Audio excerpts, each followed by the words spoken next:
әсіресе адамдар мынау қиындыққа, бір белгілі бір проблемаға кездескен кезде бір нәрсені ұмытып кетеді. Сол қиындықтың, сол проблеманың тек қана минус жақтарын көріп жатады.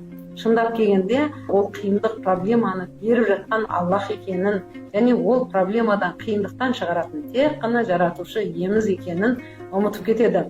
Кез келген адам бір нәрсені есте ұстаса екен, қандай қиындық болмасын, ол тек қана сізді Аллаға жақындату мақсатында ғана, яғни кез келген қиындықтың артында Аллах тұрғанын ұмытпаса екен. Егер сізде де дәл осындай мәселе болса, сізді Түркиядағы ретритке қатысуға шақырамын. Түркияда өтетін бір апталық трансформациялық психологиялық ретритке қатысу арқылы барлық сұрағыңызға жауап алып, сіз жаңа өмірге қадам басасыз. Толық ақпарат алу үшін плюс белгісін қалдырыңыз.